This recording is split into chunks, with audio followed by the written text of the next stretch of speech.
મિત્રો, આજે પવિત્ર શ્રાવણ માસ ચાલી રહ્યો છે.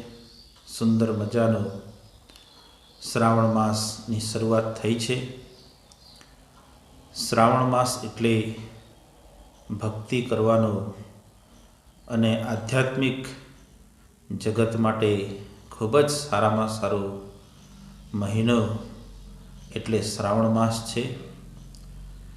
આ શ્રાવણ માસની અંદર આપણે બને તેટલી ભક્તિ કરીએ અને એમ કહેવાય છે કે શ્રાવણ માસની અંદર જે વ્યક્તિ પૂજા અર્ચના ધ્યાન સંધ્યા આ બધું જે કંઈ કરે છે એનું વિશેષ ફળ મળતું હોય છે એમ શાસ્ત્રમાં કહેવામાં આવ્યું છે. એટલે આપણે બધા આ શ્રાવણ માસનો આપણે સરસ મજાનો આપણે આ માસનો ઉપયોગ કરીએ.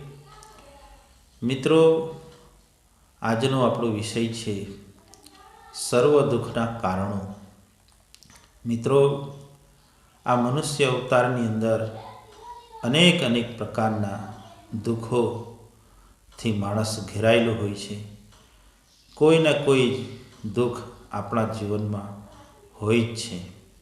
કોઈ પણ વ્યક્તિ એવો નથી કે જેના જીવનમાં કોઈ પ્રકારનું દુઃખ ના હોય. ક્યાંક ને ક્યાંક આપણને આપણા જીવનથી આપણને કંઈક પ્રોબ્લેમથી આપણે ઘેરાયેલા જ હોઈએ છીએ. કોઈ પણ વ્યક્તિ લો, એ પૈસાદાર હોય, ગરીબ હોય, અમીર હોય, કોઈ પણ વ્યક્તિ ક્યાંક ને ક્યાંક પ્રશ્ન તો ઉપસ્થિત થતો જ હોય છે અને આ સુખ દુઃખ તો જીવનમાં ચાલ્યા જ કરતું હોય છે. ત્યારે મિત્રો ઘણી વખત પ્રશ્ન થાય છે કે આ દુઃખનું કારણ શું છે? મિત્રો, બુદ્ધ ભગવાને કીધું છે કે સર્વ દુઃખનું કારણ એકમાત્ર છે મોહ. મોહ એ માણસનું સર્વ દુઃખનું કારણ છે મોહ. આપણે આપણા જીવનની અંદર અનેક જાતના મોહ રાખીએ છીએ. આશા, તૃષ્ણા, ઈચ્છા, અભિલાષા, અપેક્ષા જેવા અનેક જાતના આપણે મોહ કરીએ છીએ જીવનમાં. અને જ્યારે આપણા જીવનની અંદર આ મોહરૂપી, કામનારૂપી, વાસનારૂપી જ્યારે આપણા જીવનની અંદર કામના આવે છે ત્યારે જ દુઃખની પણ ઉત્પત્તિ થતી હોય છે અને ત્યારે જ દુઃખ ઉત્પન્ન થાય છે.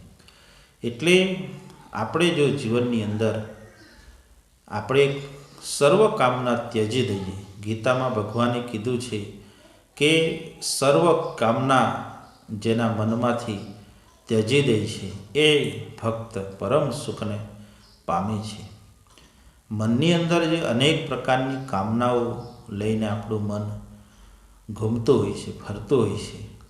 આજે આપણને આટલું બધું ભગવાને આપ્યું છે, તેમ છતાં હજુ પણ માણસને એમ જ થાય છે કે હજુ હું આટલું કરી લઉં, હજુ હું આટલું કરી લઉં, હું આમ કરી નાખું, આટલા પૈસા ભેગા કરી દઉં, આમ કરું તો મને સુખ મળે, આમ કરું, અહીંયા ફરું, ત્યાં ફરું. વસ્તુમાં આજે માણસ સુખ શોધે છે.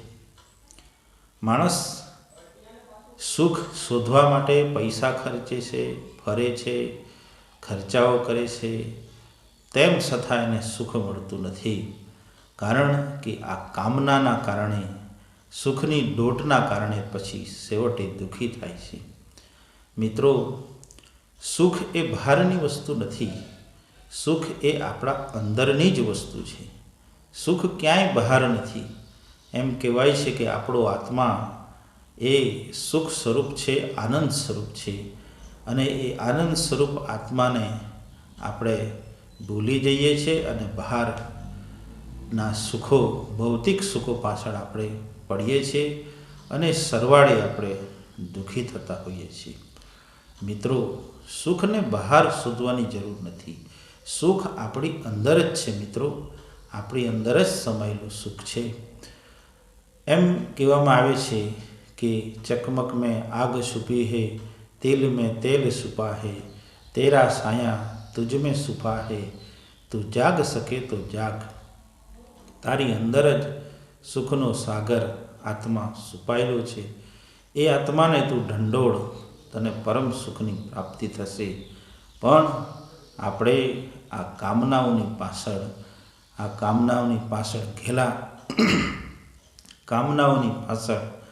આપણે ઘેલા બની ગયા છીએ. આજે સવારથી ઉઠીએ છીએ ત્યારે અનેક કામોમાં ઘેરાઈ જઈએ છીએ. અનેક આપણા દિનચર્યાની અંદર આપણે પોતે જ માણસને ભૂલી જાય છે, પોતાની જાતને માણસ ભૂલી જાય છે અને વસ્તુમાં, પદાર્થોમાં બહાર સુખ શોધતો ફરતો હોય છે, પણ બહાર એને ક્યાંય સુખ મળતું નથી. મિત્રો, સુખ એ આપણી આંતરિક વસ્તુ છે.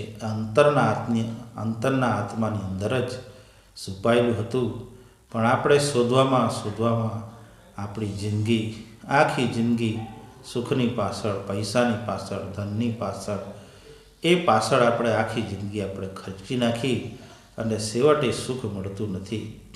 એટલે પેલું એમ કહેવાય છે કે મૃગની નાભીની અંદર કસ્તુરી હતી અને કસ્તુરીની સુગંધ ખૂબ સરસ આવે છે.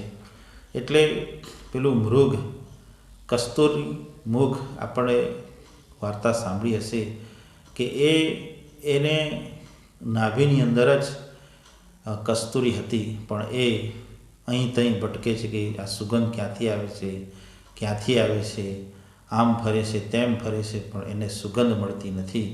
પણ સરવાળે એની સુગંધ તો કસ્તુરીની અંદર જ હતી.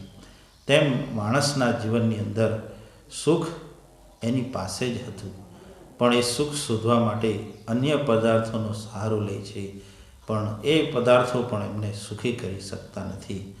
એટલે જીવનની અંદર સર્વ કામનાઓને આપણે તજી દઈએ, સર્વ ઈચ્છાઓનો ત્યાગ કરીએ મનમાંથી અને પોતાના આત્માની અંદર જ સુખ શોધીએ, આત્માથી જ સંતોષ પામીએ, તો જીવન ધન્ય થઈ જશે. મિત્રો, જીવન ધન્ય થઈ જશે. એટલે આંધળી દોટ આપણી સુખની પાછળ આપણે ના પડીએ. એટલે આપણા રામચરિત માનસમાં પણ કીધું છે, બડે ભાગ સે માનસ તન પાવા, સુર દુર્લભ સદગ્રંથ ન ગાવા, સાદર દામ મોક્ષ કર ધારા, પાહિના જેહી પરલોક સ્વારા. એમ કહેવાય છે કે સરસ મજાનો આ મનુષ્ય દેહ મળ્યો છે. આ મનુષ્ય દેહની અંદર આપણે ખૂબ સારા કામ કરીએ અને શાંતિનો અનુભવ કરીએ, સંતોષ રાખીએ. જીવનમાં જે કંઈ મળ્યું છે એમાં રાજી રહીએ, જે કંઈ મળ્યું છે એમાં આનંદ મેળવીએ અને એ જે મળેલી વસ્તુનો આપણે સદુપયોગ કરીએ અને ખોટા સુખની પાછળ ના દોડીએ. સુખ પાછળ દોડીશું તો સરવાળે દુઃખનો ઉદય થતો જ હોય છે.